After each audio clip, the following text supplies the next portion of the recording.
Well, I want to get to underreported stories as well. Jan? For me, I mean, my kids hear me rant about this every day, so I may as well tell you guys. It's the crushing impact that our COVID policies have had on young kids and children. By far, the least serious risk for serious illness. But I mean, even teenagers, a healthy teenager has a 1 in a million chance of getting and dying from COVID, which is way lower than dying in a car wreck on a road trip. But they have suffered and sacrificed the most, especially kids in underrepresented, at-risk communities. And now we have the Surgeon General saying there's a mental health crisis among our kids. The risk of suicide attempts among girls now up 51% this year. Black kids nearly twice as likely as white kids to die by suicide. I mean, school closures, lockdowns, cancellation of sports. You couldn't even go on a playground in the D.C. area without cops shooing the kids off. Tremendous negative impact on kids, and it's been an afterthought. It's hurt their dreams, their future, learning loss, risk of abuse, their mental health. And now with our knowledge, our vaccines, if our policies don't reflect a more measured and reasonable approach for our children, they will be paying for our generation's decisions the rest of their lives. And that, to me, is the greatest underreported story of the past year.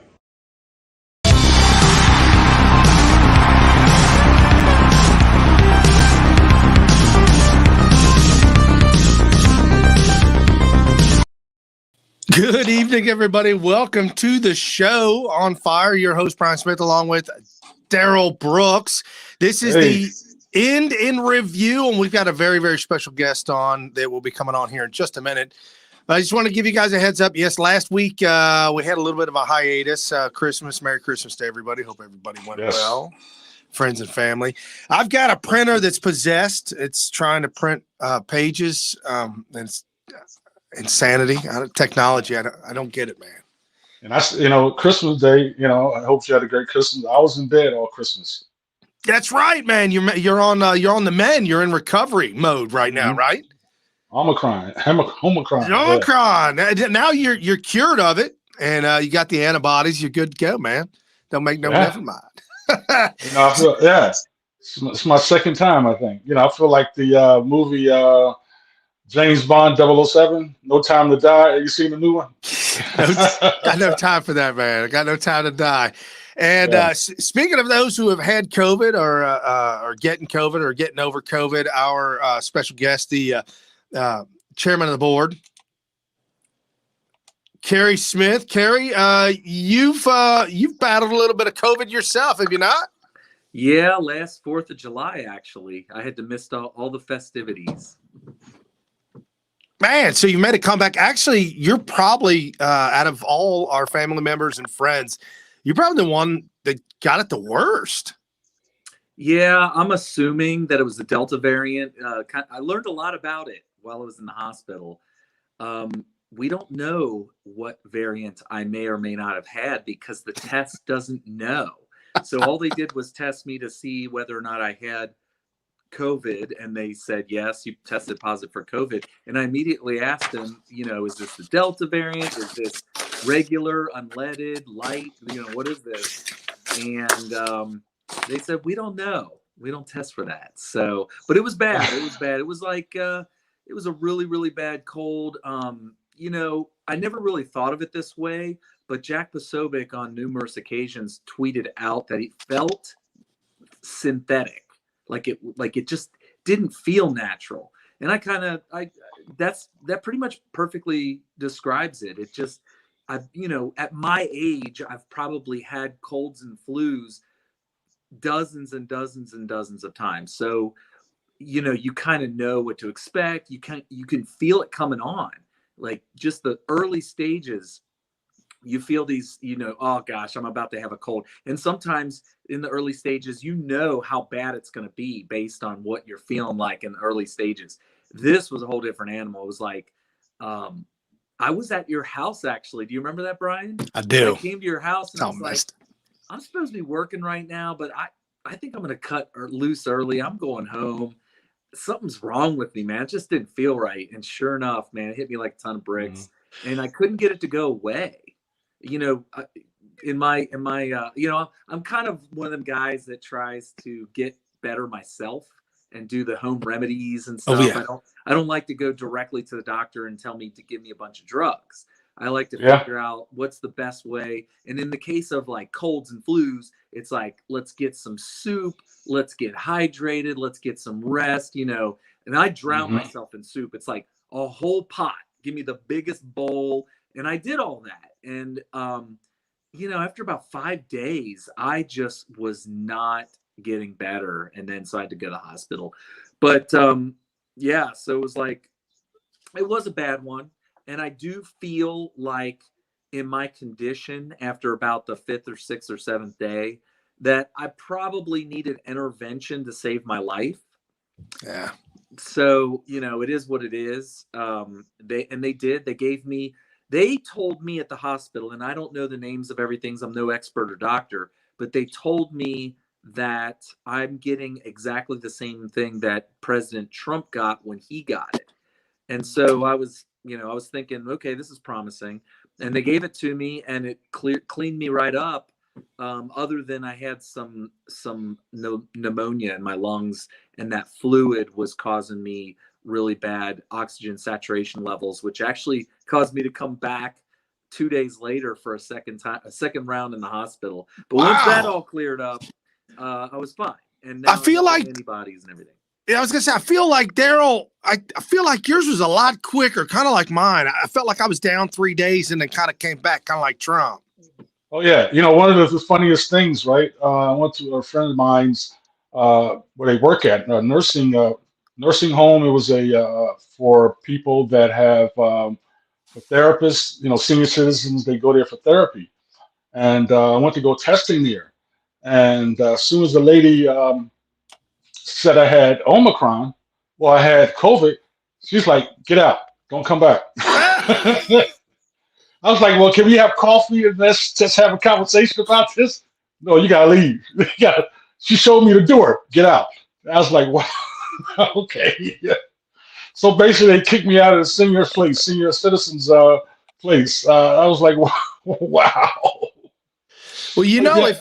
if you get involved with senior citizens, you can take out a whole wing in that place. You gotta really be careful about that. But it's nothing more than anything that I've seen with pneumonia. My dad about 3 or 4 years back had pneumonia really severe. He's in his late 70s. Afterwards, we found out while he was in the hospital, my mother was telling us later after he recovered that there for a moment it was touch and go and she didn't know. And I was kind of angry at her that not that she didn't seem like it was so dangerous at the time, but at least she didn't warn us to give us a heads up that maybe we should come to the hospital. So it was kind of strange. So pneumonia, one of the biggest threats to elderly seasoned veterans, if you will. You got to take care of your good health. Again, I tested negative for the coronavirus, and when I actually went to go test for it, called the doctor back 3 days later and said, "Man, I got this something severe." He said, "Well, we tested you too early. Come back." No, I don't want to know my record. I'm not coming back for nothing, man. But it was definitely something beyond unique, something with the likes I've never had before. And when you say synthetic, yeah, it was something that was just, you couldn't explain it, and weird things were happening, but we got past it, you know? Yeah, but seeing like this Omicron is people are, you know, my friends, some other people I know have been infected. You know, this one seems to be highly contagious. I mean, I still have pain in my top of my forehead. It's tender. So if I touch it, it's in pain. I don't have the headaches. I had the little cough, but I'm no longer infection. But I still have pain in my forehead. You know, and I can't infect anyone because it's been past 4 or 5 days, and so that's good.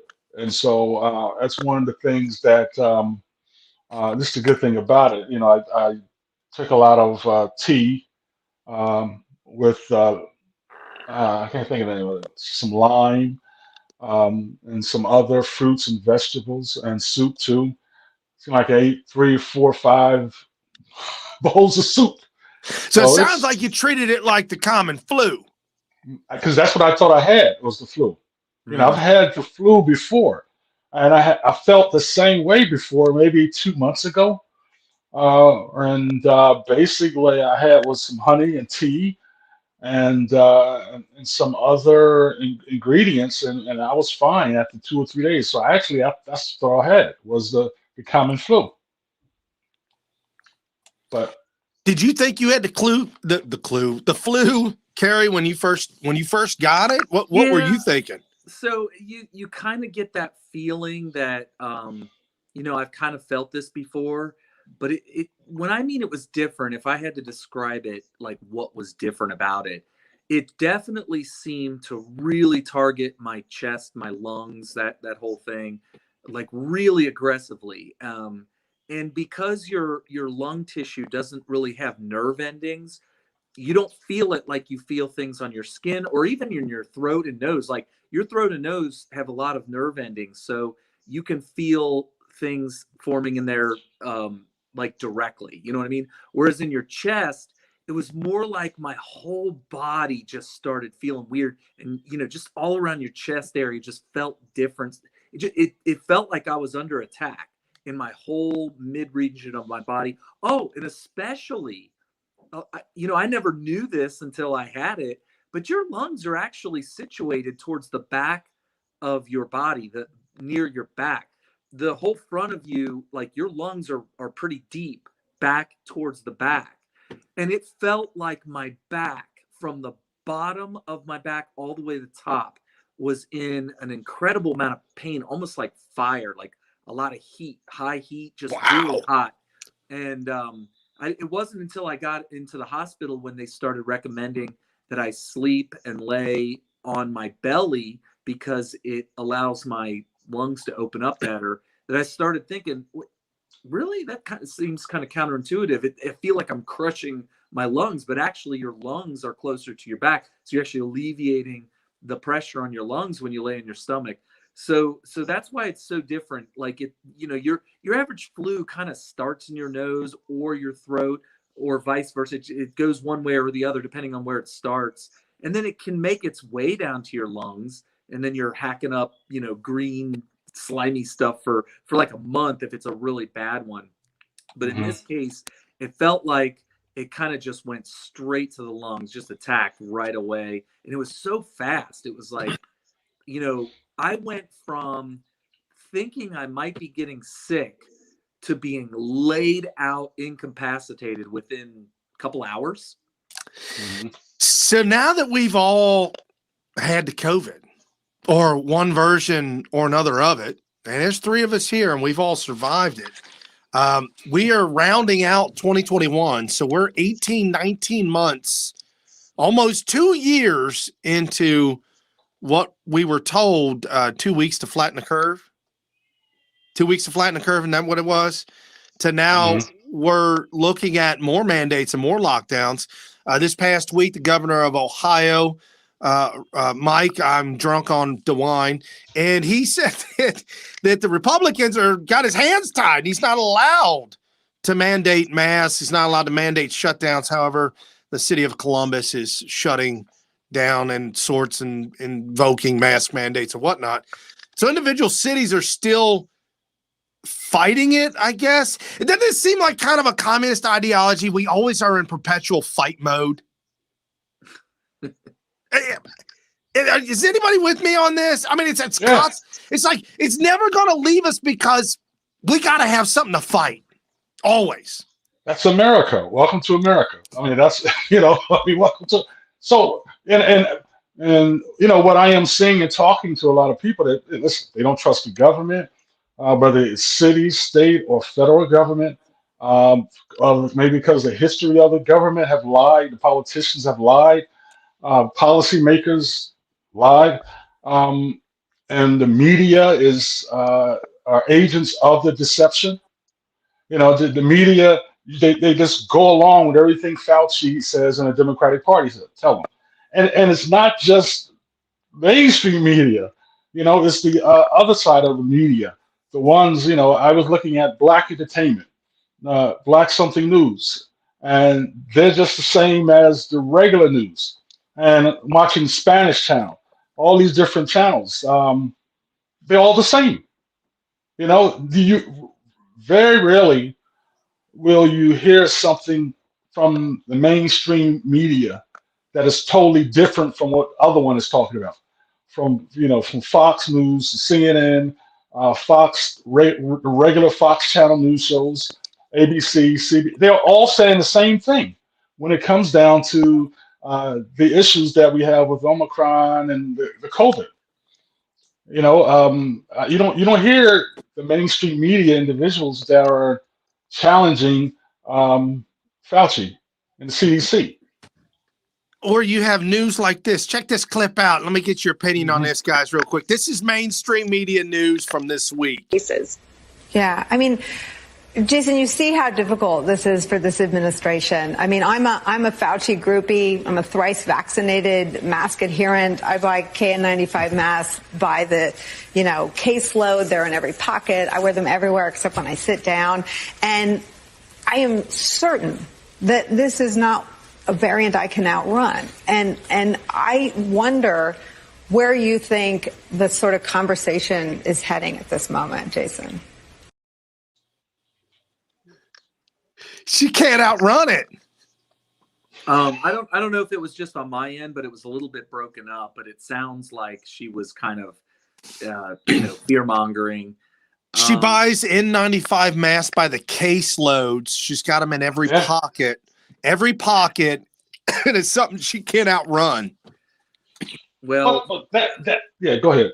Well, I was going to say that, the fake news is really ramping up. It seems like in the early going, people were very, very freaked out about it. And the media was just trying to kind of feel out how to report on this and how to, inform people with what they want to inform them with. I'm not saying that they were factual or informative, but whatever it is that they wanted to propagandize them with, it seemed like they came off with kind of a measured attitude towards it.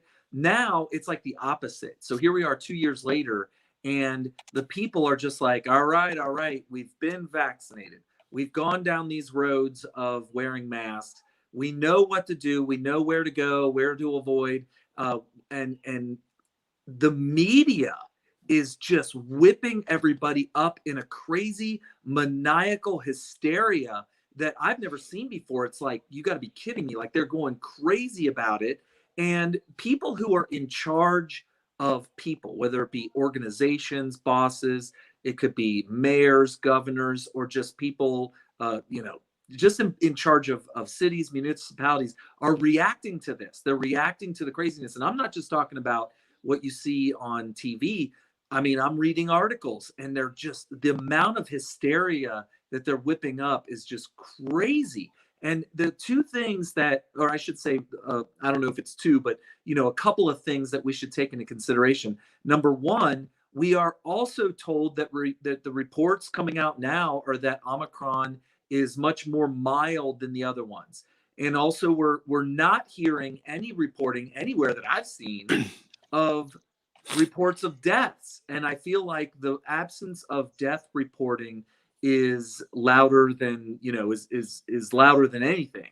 So it's kind of like, well, what are we talking about here? Are we talking about that you may end up with symptoms of a cold? Is this going to be like having a cold? Is this going to be like having the flu? Am I going to be in the hospital? And if I got a vaccine and you're saying that it works, I'm assuming it's going to be more mild anyway. If I don't have a vaccine, you're telling me it's probably going to be more mild. If I do have a vaccine, is it even more mild? And if that's the case, what are we whipping up everybody into a frenzy for? What exactly is the risk here? And it's just crazy that we're going down this road. And I feel like people are just fatigued and want to back off and just do what they've been doing. in my daily job, I visit people at their homes on a regular basis, and everybody that I talk to is absolutely tired, sick and tired of the nonsense going on. And now all of a sudden we're starting to hear, like you were saying about the news, there was an article I was reading just the other day, the title, Outbreak. COVID now spikes higher than ever in Florida, Texas, New York, the highest numbers recorded ever of Omicron. You read in the article, minimal hospitalizations, minimal deaths. It's just not there like they want it to be. So they hype it and they hype it. My wife had it, was on a speakerphone with the nurse. And I said to the nurse after she told my wife, well, it's a virus. It's nothing we can do. You just got to stay at home and treat the symptoms. And I said, well, how about ivermectin? And the nurse got angry and she said, hey, we don't do that here. I said, I said, oh, so you made this political. My wife got pissed at me. The lady got pissed at me. Everybody got angry and walked away from me. And all I'm doing is just asking the question. When I see science working and the entire country of Japan says, you know what? Screw the ventilators not working. We're ivermecting everybody in the entire country of Japan. And guess what? It worked. Yeah. What are we doing? Yeah, I am so upset when we don't have independent thinkers, independent shows, news stations talking about these issues that are challenging to what the mainstream media says or Fauci CDC. I mean, there are so many people that are or are waking up, and if I have some friends, they said, Daryl, I took the COVID test and I took the shot and I took the booster. And I was like, oh, okay, and I still caught it. They've taken booster they listen to what the television says, the media, everything, and they still have caught it. And it's a shame because there are people who would just believe.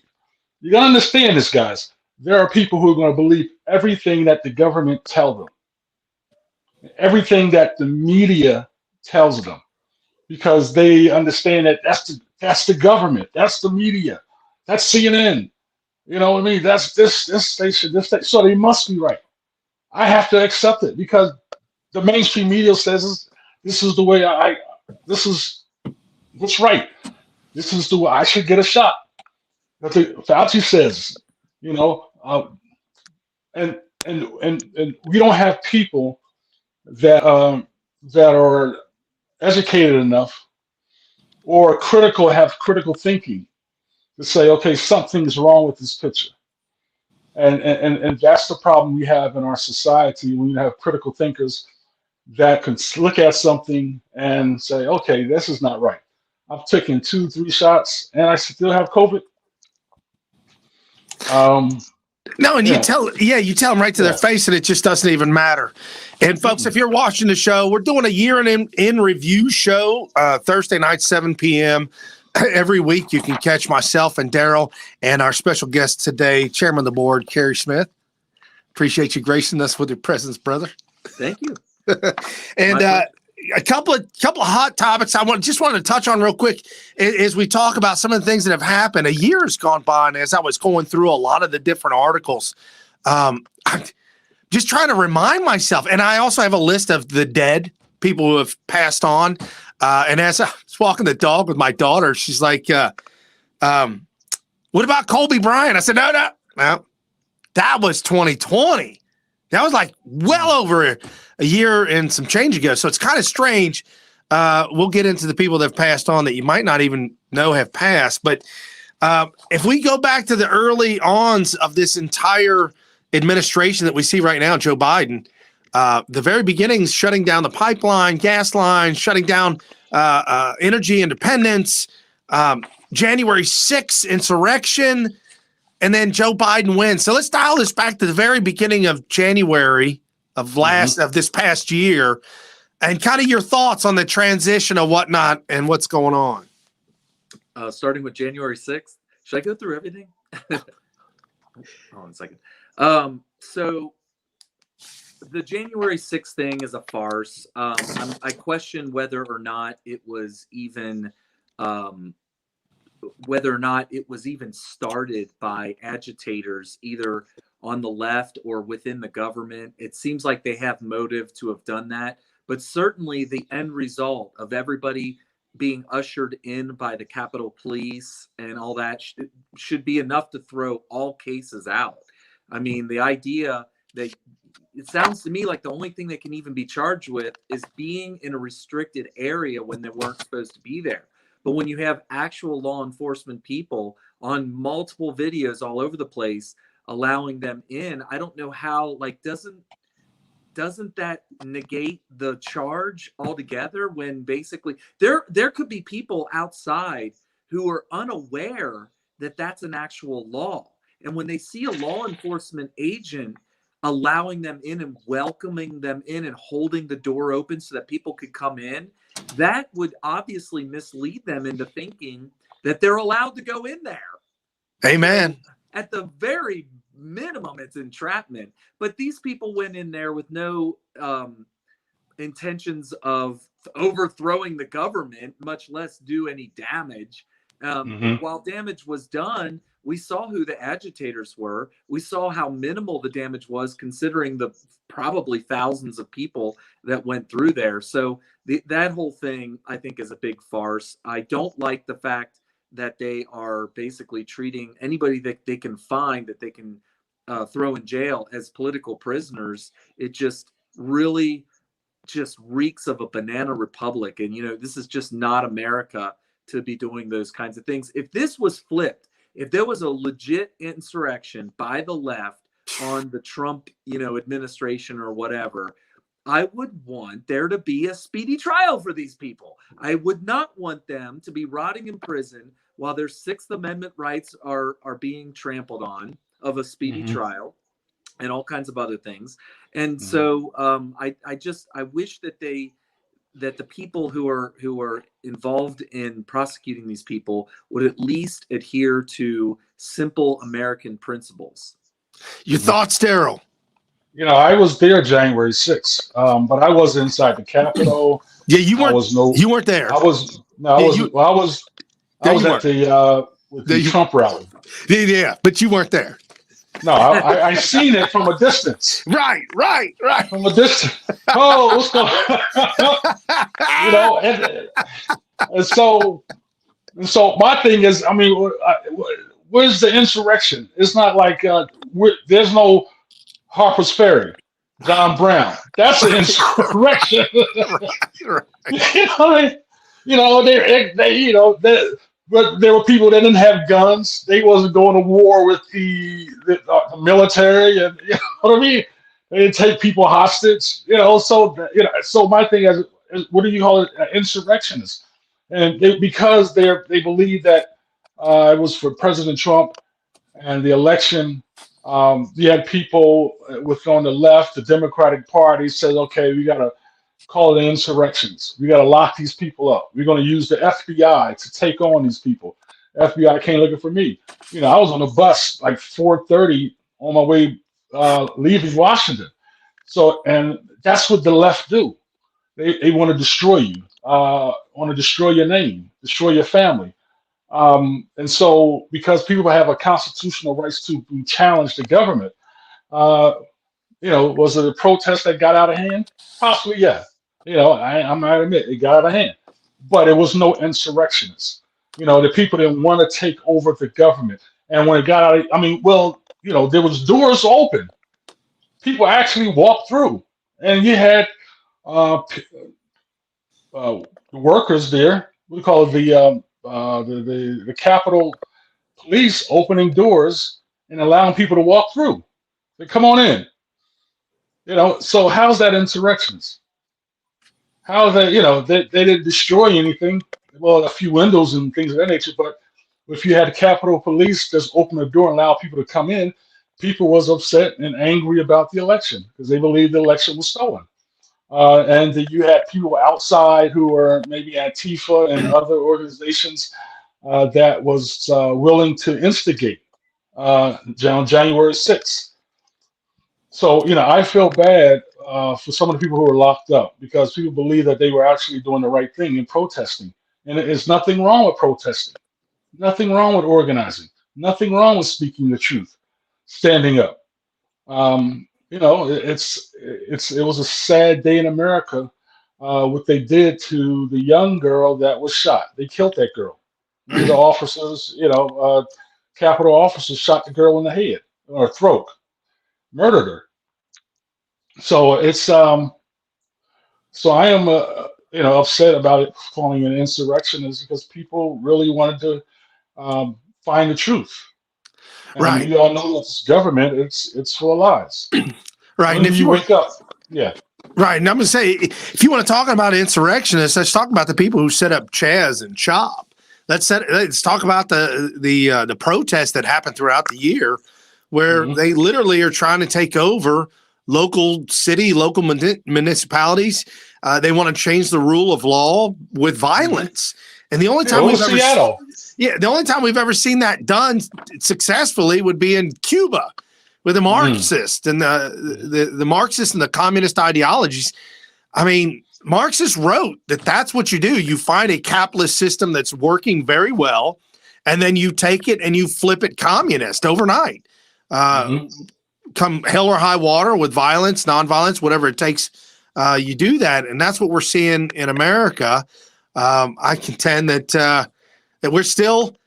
I mean, I was reading John F. Kennedy or Robert F. Kennedy's book about Dr. Fauci, and in his book, he claims that he still thinks we're under a coup. And it depends on how you look at it. There's very good possibility that we are certainly headed that direction. Let me get your guys' thoughts on our president and vice president, whatever you want to call it, for this past year. I just want to say one thing. That I was in Philadelphia when they had the riots and how they burnt down they burnt down the city streets.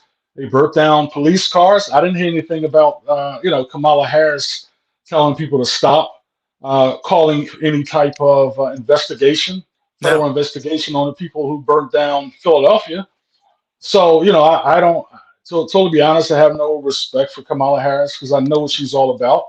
I know the history of Kamala Harris, and I don't even know how she was elected appointed for vice president. But you understand, you got Sleepy Joe. The man is. Totally, the man is out of it. And people from the left, they don't mind because he's not. They hate Trump so much. They don't mind having a president just out of it. That just bothers you because he's out of it. Who's really running the government? We called Barack Obama an empty suit.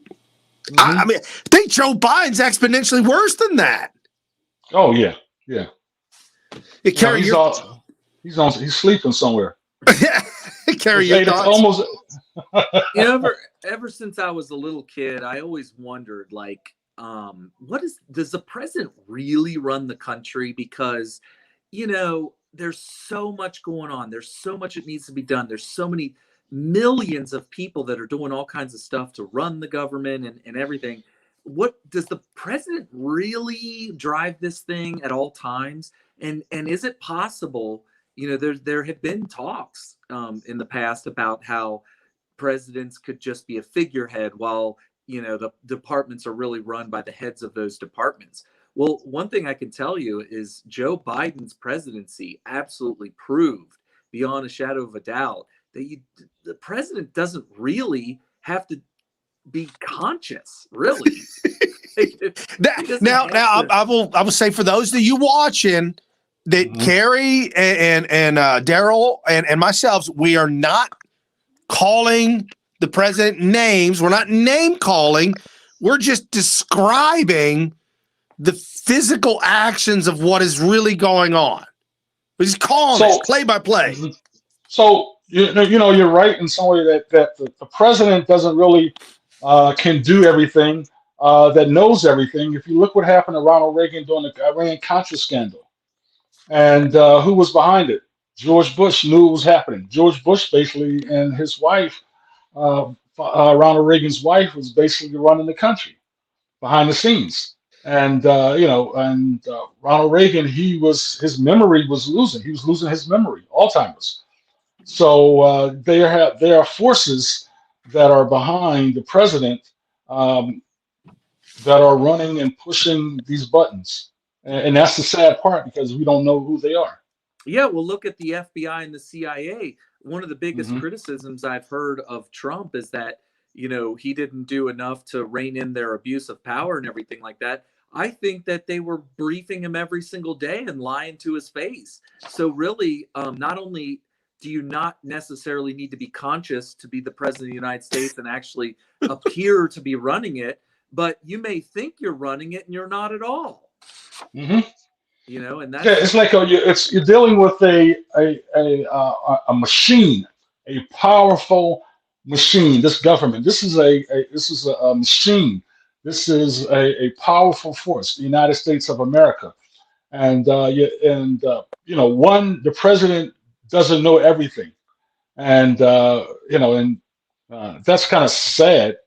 But that's the way America is. That's why you hire individuals to help you run the country to make sure this country is right on the perfect track. I can Making mistakes. right, and I can remember back when Trump took office. Well, a matter of fact, his inauguration address was literally, "Look at all these people behind me. All that. your problems are because of all these people behind me, every one of them." And and he'd had to fire people left and right. And the reason why he had to fire him is because as a businessman, when somebody's not doing the job or you lose trust in somebody, you got to get rid of them. The trust is like a giant bucket of water. As soon as you knock it over, it's done. And the media made fun of him. The Democrats made fun of him. Oh, look, he's firing somebody again. And when he said we've got to drain the swamp, and we were all down with that. I don't know about you guys, but the layers of the onion had been peeled back so far that I was beside myself in shock and awe at how deep and how far the scope and the breadth of the deep state of the swamp of the evilness that I'm just surprised no one tried to assassinate him. Well, I've talked about I'm that with surprised many no one tried to people. assassinate him. And I think tried to assassinate him. Right, I'm surprised they didn't try. I think the reason, just personal opinion, I think the reason why it never happened is because I feel that the powers that be saw that the end result of that would be worse than just allowing him to be him. You know what I'm saying? So I would add to that, and I thought about that a lot about, people were breaking laws that would put them in prison for years, presumably, in order to undermine and destroy the Trump presidency. They were breaking serious laws.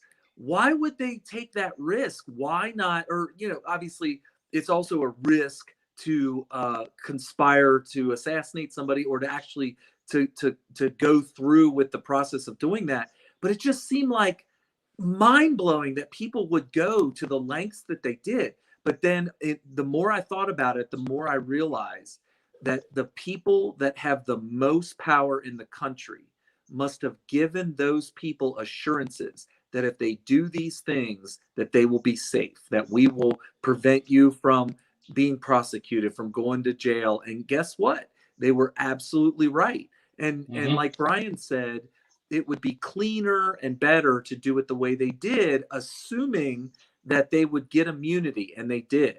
And they is people that we'll never know about, people that would never be in the news.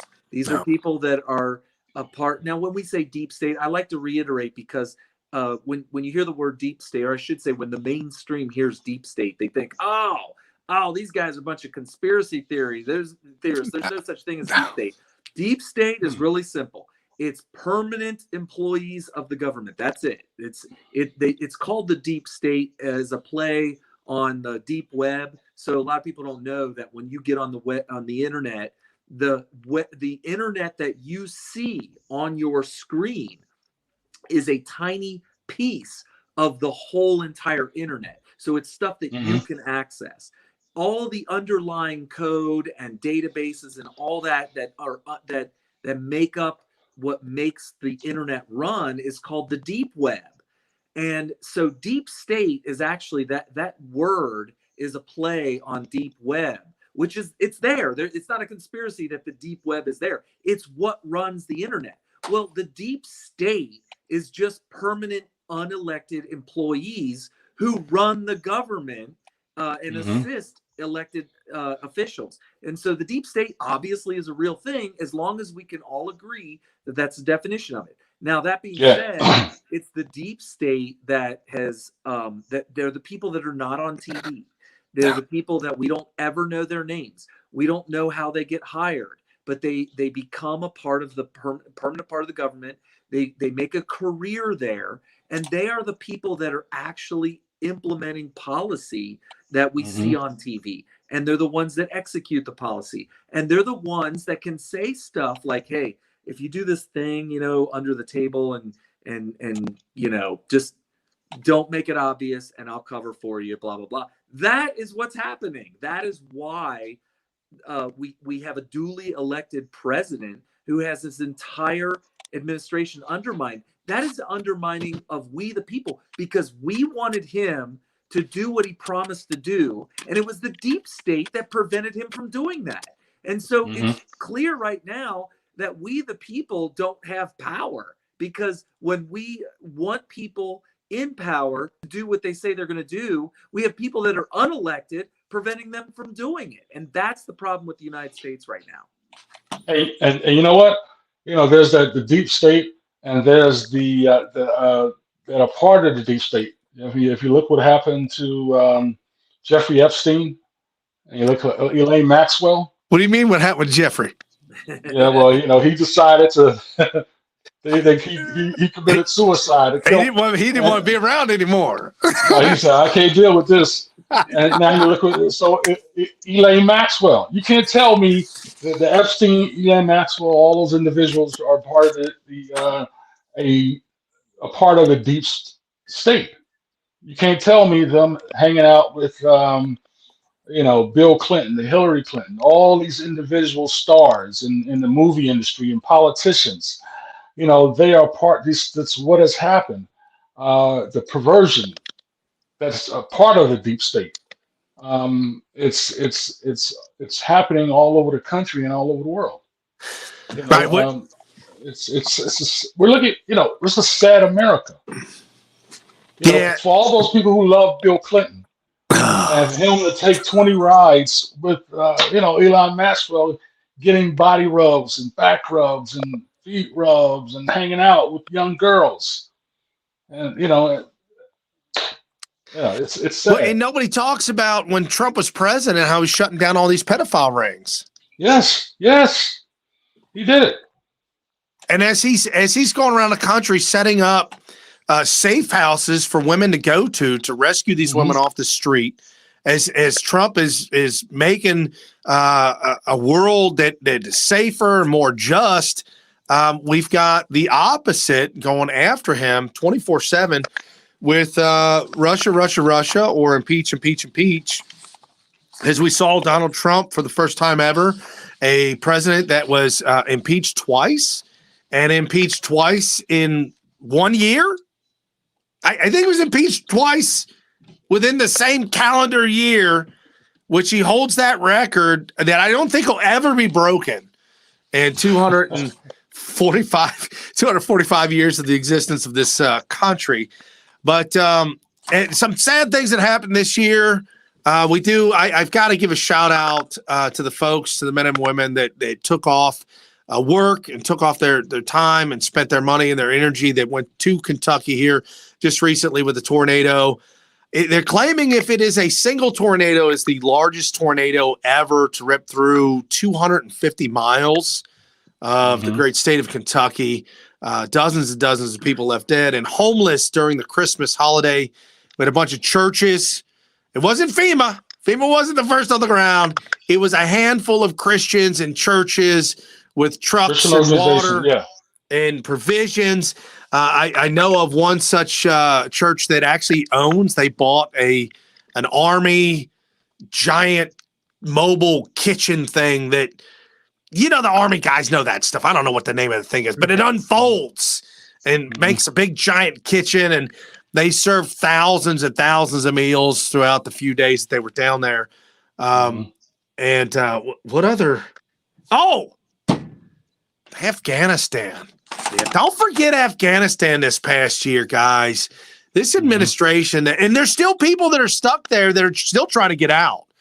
The debacle in Afghanistan that they've tried to sweep under the rug and forget has been just a painful thought in my mind that the military would be used in that manner. I don't know who's running it. That carries a former Marine Corps veteran. I was in the Air Force. Daryl, I'm not sure. Have you served in the military at all? Sorry to call you out. Okay, fair enough.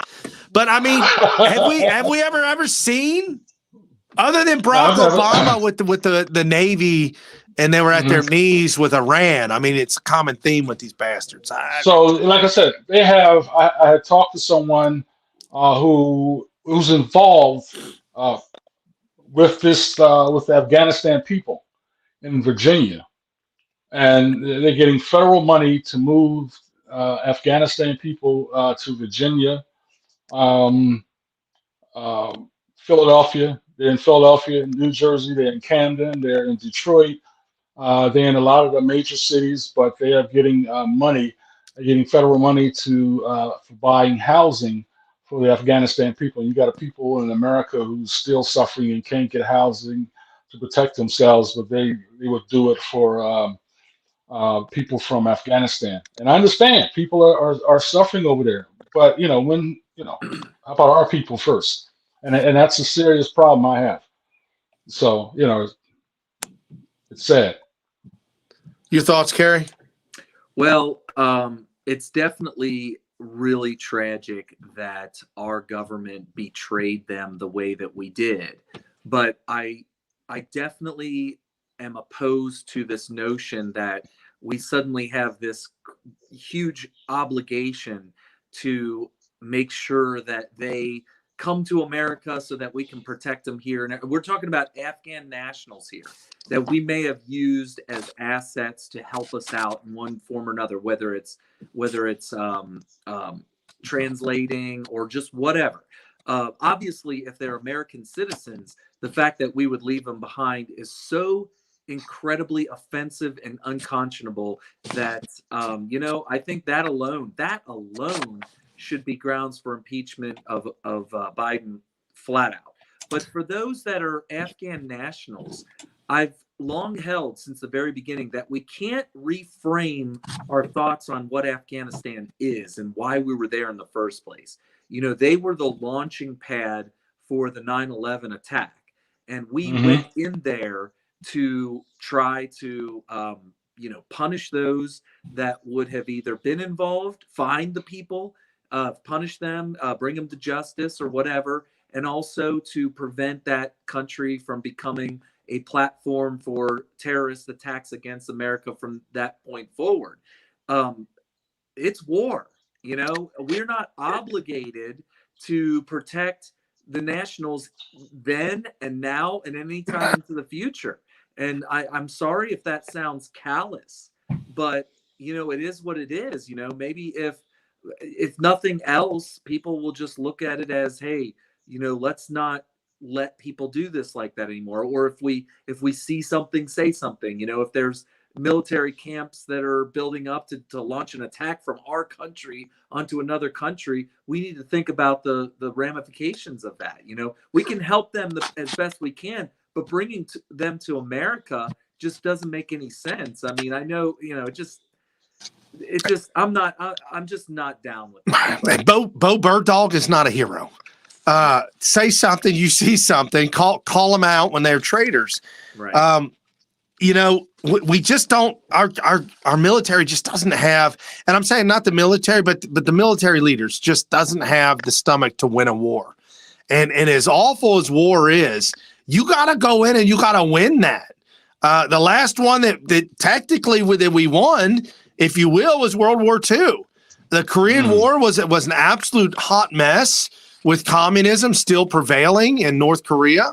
The Vietnam conflict was a hot mess with communism still spreading, and tens of thousands and millions of people suffering under communism throughout the entire 20th century.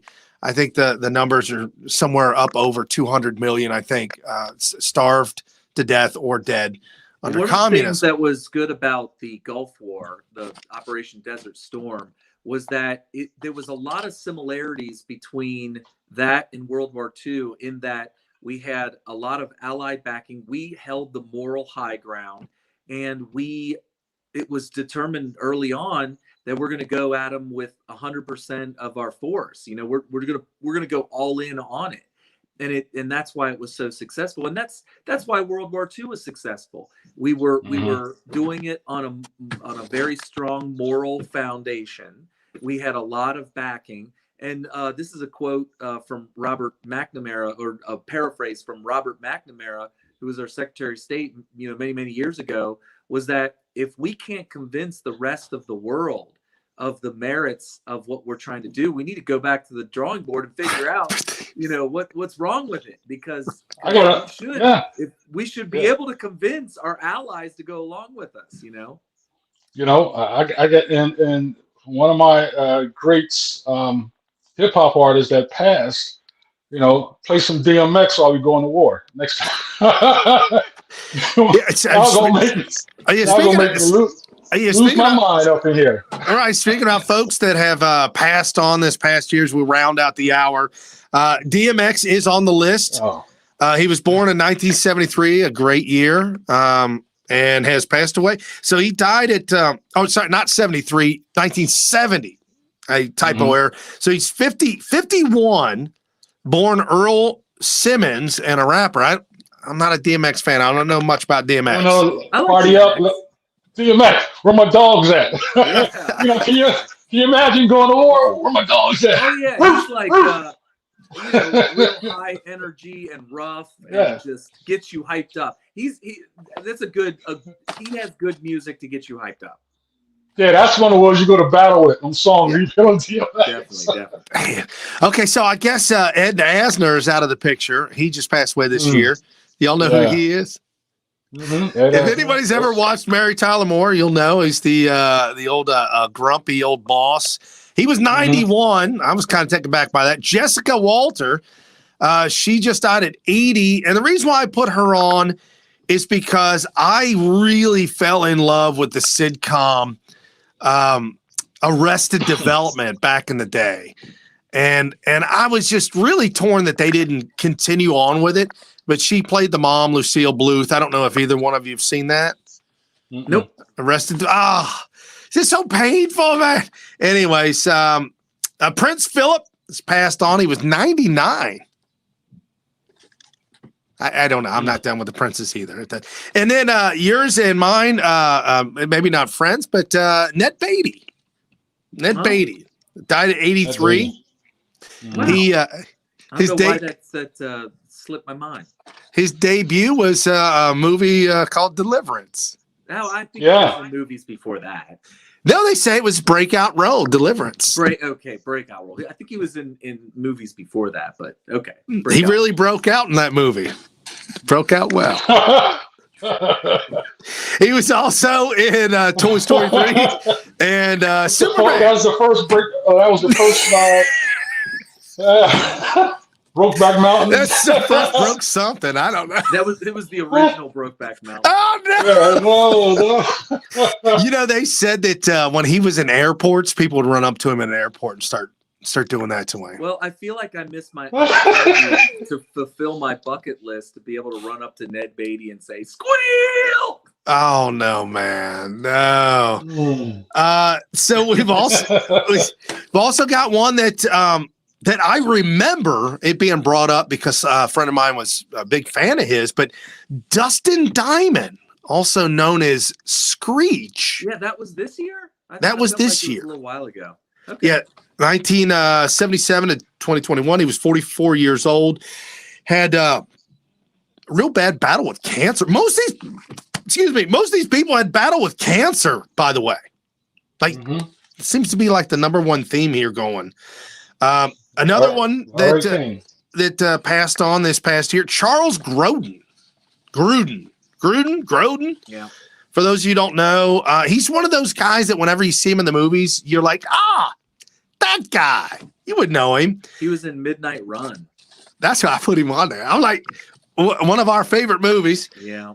The movie that broke the box office for the amount of swear words. Yeah, they actually had to ration the amount of cuss words that they use while filming. They had a swearometer. Yeah, they did. And said, you know what? We've reached the limit of F-bombs. Let's see if we can choose something else. They tried to limit using the F-bomb to 3 times per sentence, and it was difficult because sometimes they went 4 and 5 per sentence.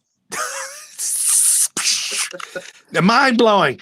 Another one that passed away this past year, Larry King Alive. Those are what, to me, I feel like Larry King is one of those Nelson Mandela moments where, what? He just died? I didn't know he's still around. But yeah, Larry King was 87, did 50,000 plus interviews, and was also the guy that took a live call on CNN. Happened to be the young lady, her mother, calling in about Joe Biden raping her daughter. Oh, gosh. Yeah, I remember that. That was live on Larry King. Yeah. Wow. So Larry King. And then another one that kind of broke my heart because I feel like the three of us kind of grew up with him a little bit. But Norm Macdonald. With Saturday Night Live weekend updates. Norm Macdonald had that real dry humor. Right. Yeah, I remember him. But I wasn't a fan of Saturday Night Live though, but I remember who he was. I was there for a small moment, but then they went sour real fast for me. Again, DMX, as you brought up, a couple ones that died within the last 24 hours. 2 people back to back. Yeah. Dingy Harry Reid. Oh yeah. Now I mentioned this to other folks, and I think I've told you before in the past, Carrie. But if you do remember, guys, Harry Reid wound up in in Congress with a black eye and a busted face, and said he fell down some stairs and hit a doorknob or something. You know the story behind that? Yeah, and he's from Nevada. And, right. And we all were like, that's a really heavily mob-involved town. It's very possible that he could have got smacked around a little bit. I'll tell you what, either that or a bookie gone bad. Seriously. Could be. And then another one within the past 24 hours. Matter of fact, this was actually exactly 25 hours ago. It was announced that the great John Madden passed away. Oh, right. Yeah, and guess how much money he was worth? $200 million. Wow. And think about all that he had done to earn that. And Nancy Pelosi is worth more money than he is still. Well, the Madden video games. Yeah, right. He was a great announcer, but the thing that just completely blew him up was the Madden football series, which went on for like 20 years, I think. So it spans 3 different generations. The first generation, probably our dad's generation, whereas a Hall of Fame coach of the Oakland Raiders. I don't know where they're at today. What are the Raiders? Are they in Oakland still?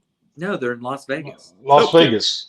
I don't keep track of those jokers. I don't either, but I have friends that live in Las Vegas, and they're just totally fired up. Oh, that's right. Where they built you were talking about that stadium that they were building out there. Right. Yeah. Yep. Also, then the second generation, I think, would be our generation, where we watched him as a sports commentator. Yeah. Mm-hmm. And then the millennial generation with Madden. Yep. PlayStation football. Yeah. Right. Yep. So as we round the hour out, guys, take each minute. Your thoughts on this past year? Anything you want to get off your chest? Something you want to let everybody know? Well, for me, I just want everybody to know that, keep your prayers, pray, talk to God, talk to family.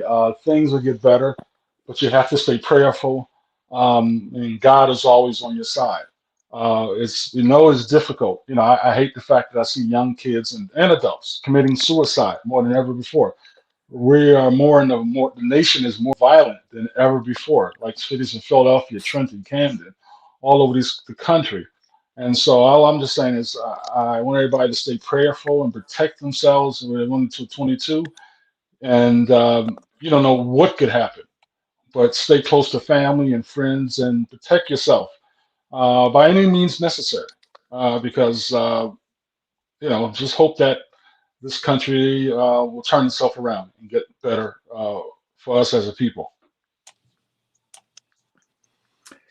Yeah, that was, these past 2 years have been just so rough, and I feel like I couldn't do anything about it. I'm talking about the whole nation with the COVID, the COVID response, the fake news and everything that's going on. And I just know, based on history, we had a big pandemic back in right after World War I.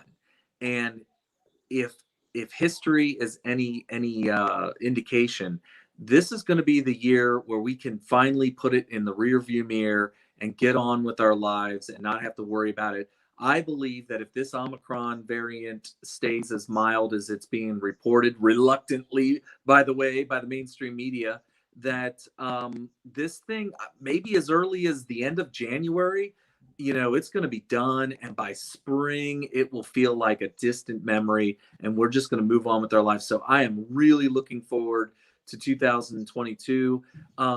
Brian and I are, Brian in particular, I'm the president of my city council. Brian just got elected as one of the council members, and he takes office takes office the first day of the year. And reach out to us and ask us how it's done. We did it as Trump supporters because we were sick and tired of seeing the direction of our country. We were not happy with the direction of our party, and we just wanted to get involved so that we can try to grab the steering wheel and right the ship.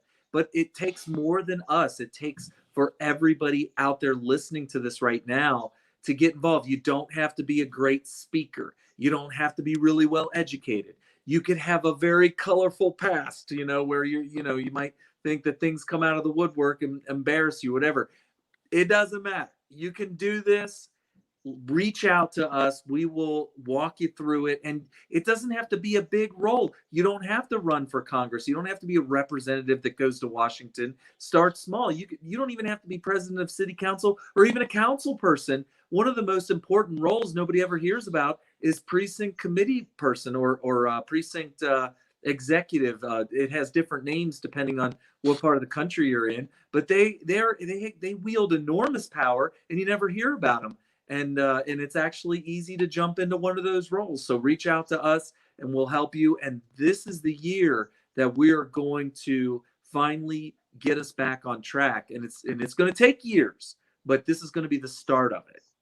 Yeah, and I'm hoping that Daryl will now become another elected official. So we have a three-way elected official show as he's running for office himself. When we're talking about getting elected, I'm gonna be honest with you guys. Go back maybe 5, 6, 7 years, and I was nothing more than just a volunteer for local campaigns, volunteer for the local Republican Party. Know some of the great guys that are in the Republican Party that now rose up through the ranks of that locally, that are great patriots, great Americans, Trump supporters. So, I mean, obviously I'm lucky. I'm in a nice conservative area, if you will, on the West Side. And just being plugged into it locally right now, we've got an issue to where we need to fill seats for precinct committee members. Like literally, you could be like, oh, because you've been hanging out with us, we would ask you, hey, can you fill in? And all you do is you just sit in maybe once every so great often to a sit down and vote, on who you think this should happen or that should happen. But it's the direction of the party is where it's at. And this is how we get rid of the rhinos. This is how we get rid of the people that are running these individual small parties so that we can move America First agenda forward. And whether it be local school board, whether it be city council, I'm telling you, it's not that hard. And I know Scott Pressler, a good friend of ours, trouncing the country all over the place, going out to Hawaii, helping people run for local office out there. He's doing a fantastic job. As you watch some of the things that he posts up on social media, some of the videos, some of the informationals, definitely take that to heart because it's out there. But 2022 going to be a huge year. Going to be a huge year. There's a lot of things that are going on. And as we all look to the government to not help us, you got to help yourselves, folks. You got to be out there to help yourselves. And just to leave you guys with the most underrated story of the year, keep your heads up. We only got one way to go. That's straight up from here. Have a good night, folks. We'll see you next Thursday. Keep watching. See ya. Peace. Well, I want to get to underreported stories as well. Jan? Oh, for me, I mean, my kids hear me rant about this every day, so I may as well tell you guys. It's the crushing impact that our COVID policies have had on young kids and children. By far, the least serious risk for serious illness. But I mean, even teenagers, a healthy teenager has a 1 in a million chance of getting and dying from COVID, which is way lower than dying in a car wreck on a road trip. But they have suffered and sacrificed the most, especially kids in underrepresented, at-risk communities. And now we have the Surgeon General saying there's a mental health crisis among our kids. The risk of suicide attempts among girls now up 51% this year. Black kids nearly twice as likely as white kids to die by suicide. I mean, school closures, lockdowns, cancellation of sports. You couldn't even go on a playground in the D.C. area without cops scurrying, shooing the kids off. Tremendous negative impact on kids, and it's been an afterthought. It's hurt their dreams, their future, learning loss, risk of abuse, their mental health. And now with our knowledge, our vaccines, if our policies don't reflect a more measured and reasonable approach for our children, they will be paying for our generation's decisions the rest of their lives. And that, to me, is the greatest underreported story of the past year.